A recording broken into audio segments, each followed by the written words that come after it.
राउर बाबूजी अपना जाए के 2 दिन पहले ये वसीयत बनौले रहे। मैं वीर सिंह अपनी सारी जायदाद मेरे मरने के बाद होने वाले पोते के नाम कर रहा हूँ।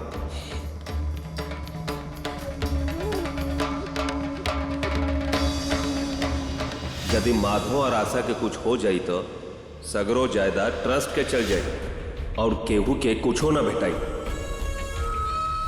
रहुआ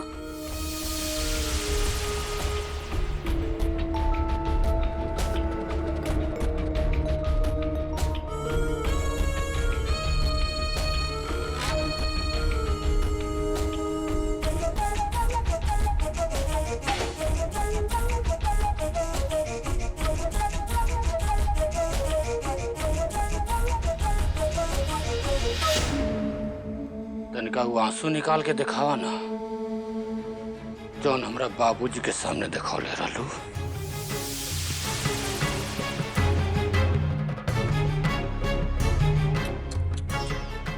ई ना, अरे वो घड़ियाली आंसू जौना के देख के हमार बाप हमरा के राक्षस समझ लेना। दिखाओ दिखाओ ना। अरे अपन परमेश्वर के ना दिखाइबू? दिखाओ दिखाओ ना। रहुआ हमारा हाथ छोड़ी, बहुत ही दुखता। अच्छा, अर्जुन हमार है दुखाता ओकर का।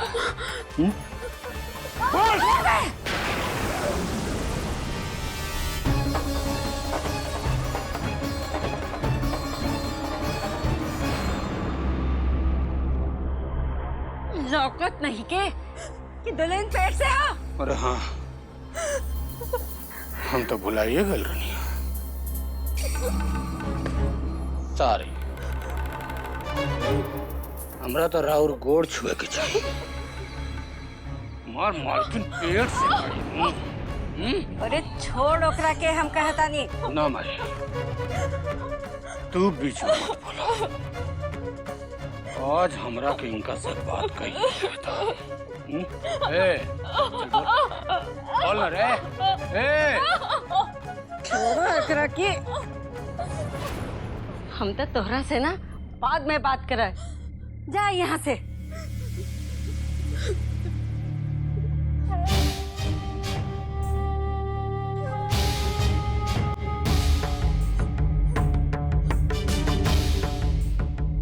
दुल्हन, मर्द लोग बाहर के गुस्सा औरतें पे निकाले ले। तहरा एमे चिंता करे के कोनो जरूरत नहीं है। तू आराम करा और ही हमार पोता के ख्याल रखा।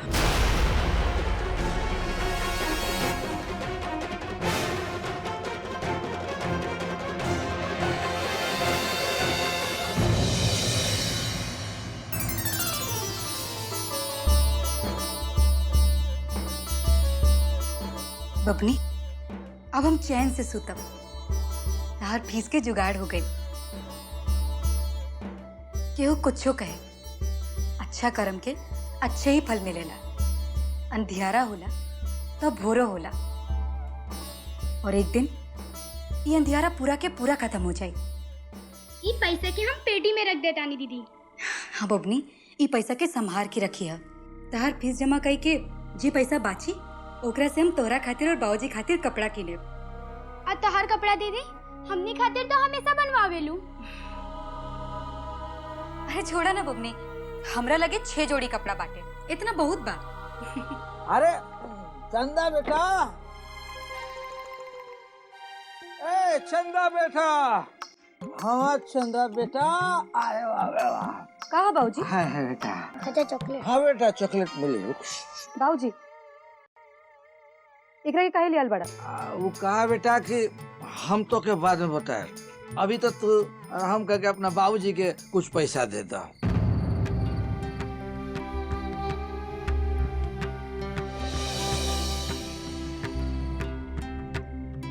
ए बेटा, हमरा के ना चाहिए। गरीब बच्चा देखा तो बेटा, ये अपन राघो के लड़का है। अरे राघो चाचा, एक स्कूल में ड्रेस लागल बा बेटा, अगर एक ड्रेस ना मिली नु तो एकरो को हमार कुसुमिया जैसा निकाल दिए सब बुझाइल बेटा ना बेटा अनु हाँ चाचा चॉकलेट। हाँ बेटा चॉकलेट मिली 2 गो मिली। हाँ तो बेटा एक ड्रेस खरीदे खातिर पैसा दे दे बेटा। रउआ रहे दी एकरा खातिर हम काले ड्रेस किन ला। अरे ना बेटा तू कहाँ बाजार में ने उन्हें टोईबू हाँ तू हमरा के पैसा दे दो हम ये लड़का के ड्रेस खरीद के दे दे। बबनी ये पैसा के पेटी में रख दो। अरे अरे अरे बेटा ए सुन ना बेटा अरे तू एमे से तारी से पैसा ये गरीब लड़का के दे दे बेटा। ना बाबूजी दीदी के पैसा बा दीदी। बाबूजी छोड़ी कर हाथ। ना ना ना छोड़ी कर हाथ बाबूजी। छोड़ी बाबूजी। देख तोनी कानून गरीब लड़का के स्कूल से निकाल देवल जाई बेटा बहुत पाप चढ़ी तोनी को ऊपर। हमने की जानी लेसन बाबूजी तू काहे खातिर पैसा मांगे ताड़ा।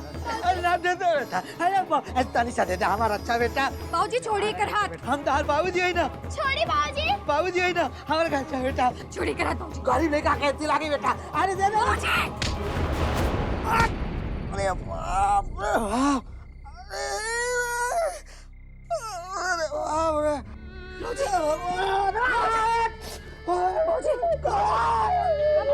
कौन गुनाह कैला रानी गाई संतु का लड़की मिलनी था। हां बाबूजी हमारे बेटी हो के हम के मारा तो ये सब। बाबूजी संभालिए आप। भगवान हमारा ऐसा कमजोर बाप कोई का मत नहीं यार। बाबूजी संभालिए ना। आज हम कमजोर हो गए भाई तो तूने जाने जागर देखा होता।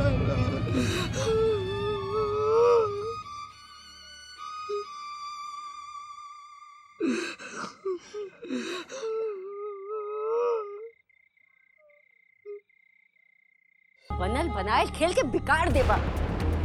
अरे बुझाइल का ये चाहता तू तो क्या करी हाँ तू ही बताओ क्या करी। वो 2 कौड़ी के माधो और रसवा हमार सारा हक छीन ललसन। माने माने माने वो बाबूजी के आपस में मिला के हमार हिस्सा के कुल जमीन जायदाद अपना नामे लिखवा ललसन। जोन जमीन जायदाद के हकदार हम रहनी वो सब ओकनी के नामे हो गई बा। ये कुल जमीन जायदाद के कर हमनी के नु लेकिन ये सच ना ये गलत फहमी अपना दिल से निकाल था। वो हमार स्वर्गवासी बाप हमरा के राक्षस समझत रहे जान उनका ही कुल के नाश कर दी और वही से 2 कौड़ी के माधो और असवा के अपन वारिस मान के कुल जमीन जायदाद ओकनी के नामे कर दलन। अरे ये तो का कहत बड़ा। हम बिल्कुल सच कहता नहीं माई। हमार उस स्वर्गवासी बाप ना तो तारा साथे इंसाफ कैलन ना अपना सगा औलाद के साथे। अब हमनी के हाथ में आई भीख के कटोरा समझ गेलू। तू हमनी के हिस्सा में एक छोट चकी जमीन के टुकड़ा लेके निकल निकले। ओ हमने के कुछ ना दिल हमरा बारे में कुछ ना सोचला। ऐसे ऐसे कैसे कह देलन। हमरा के विश्वास नहीं के हो। तो तारा का बुझाता हाँ? हम पगला गल बनी हाँ? जब पागल जैसा है तेरा बड़बड़ाता नहीं। बिल्कुल सच बा माई। हम वसीयत अपना आंखी से देख के हैरान बनी। निर्भय तू हमरा के ठीक ठीक बतावा कि वो वसीयत में का लिखल बा। वो वसीयत में ये लिखल बा कि हमारू स्वर्गवासी बाप ये कुल जमीन जायदाद हमरा बेटा के नामे कर दिला बड़ा। और यदि हमार बेटा पैदा ना भइल तो ये सारा जमीन जायदाद 2 कौड़ी के माधो आसवा के नामे हो जाई। कब तू अपना बेटा के पगलेला पर मुस्काता रू मुस्का लो तू। चिंता जिन करा काहे कि हमनी के नसीब ना हमनी के साथे बा। अरे ये कुल हवेली आपत तो ना हो पर हमनी के नसीब में ई है कि ई हवेली के हम ही मालिक है। इसे तू कुछ ना सोचा काहे कि ई बेरी तोहार दुल्हन तोहार बेटा पैदा करे जात बाड़े।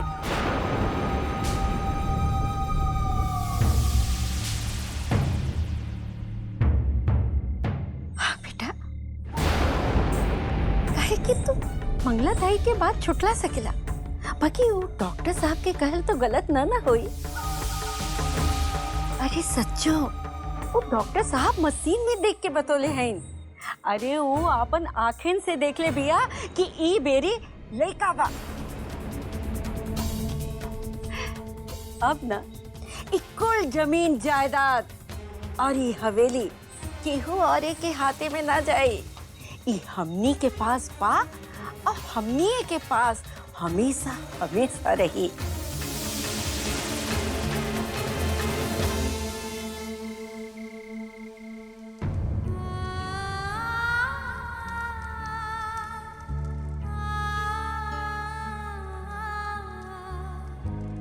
दीदी बापूजी अब कब्बो ना ठीक हो पाई है।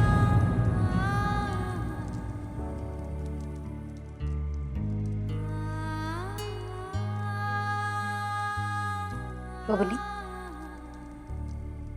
बचपन में बाबूजी हमनी के बहुत ध्यान रखत रहले। हमनी के हर जरूरत वो अपने मने पूरा करत रहले।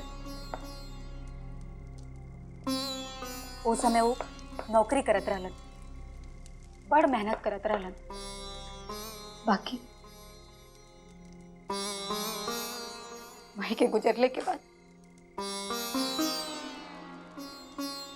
ओकर नौकरी छूट गई।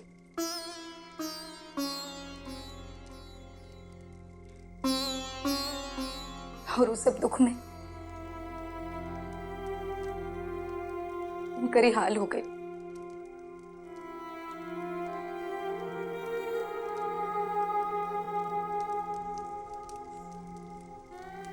बबनी, पहल का जैसन यदि बाबूजी के ठीक करे के बाद तय कर एक ही उपाय बा, हमने के मिलकर वो आदत छुड़ावे की होखी।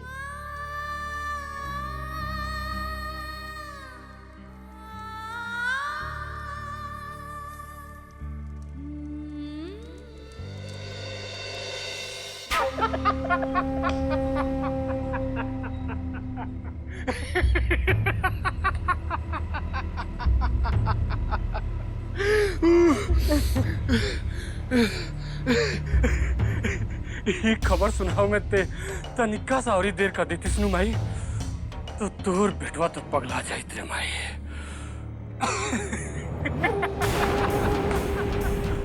अब हम बाप बनम माई। हमार बेटा हमार नैया पार लगाई, हमार बेटा हमार नैया पार लगाई माई। अरे ऐसे चिल्ला मत निर्भय, सबर से काम ला, सबर से।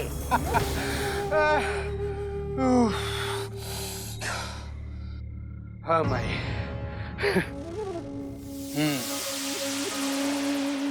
तोरा से एगो बात कहे के बा माई। का?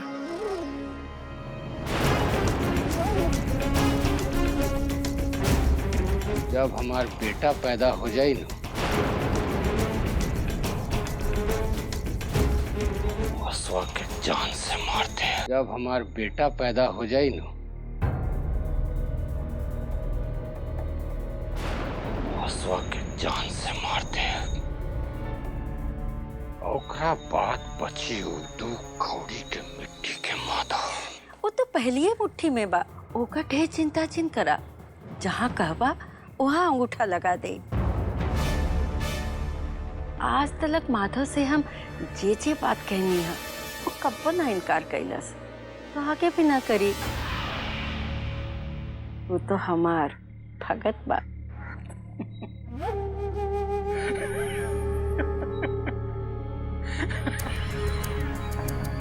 बड़का दिमागदार बाड़ी तुम।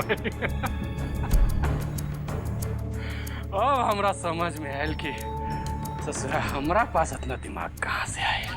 बस थोड़ा सा अपन गुस्सा पे कंट्रोल कर ला बेटा, तो और ही दिमाग काम करी। वो का कहल जाला ना कि क्रोध बुद्धि के भ्रष्ट कर देला।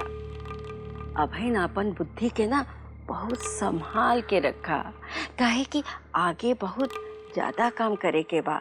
भावना में बहे के कोनो जरूरत नहीं के। अभी हमेशा की तरह आपन चाल हमनी के पास संभाल संभाल के चले के पड़ी। एक कहा तारी माई, अब बोलो देखी हमनी के खेल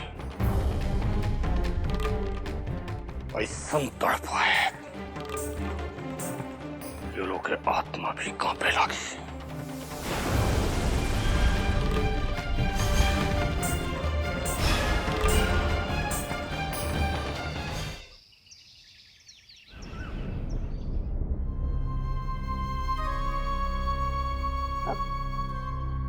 अरे यहाँ तो केहू लौकत नहीं खे। कहाँ कहीं जाओ?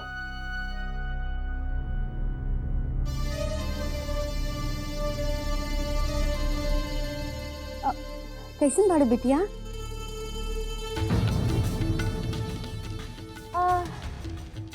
प्रणाम। प्रणाम। आई माई माई देखा तारा समधियाने से लोग आइल बने भौजी से मिले खातिर। प्रणाम। प्रणाम। प्रणाम। बैठी बैठा लोगन।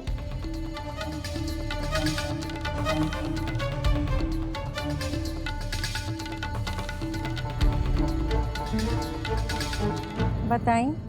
देवेंद्र के ब्याह में रुआ सबके हमनी के बहुत इंतजार कैनी जा। हम अपन पतो के ए समय अकेला ना छोड़ सकेला। ई बात तो ठीक बा, बाकी हमनी आशा के बहुते इंतजार करत रही। पर का करबू चाची, भौजी तो बहुते कमजोर नु बा। अब बचपन से कुछ खाए पिए के ना नु मिलल, ओइसे कमजोर हो गई बाड़ी।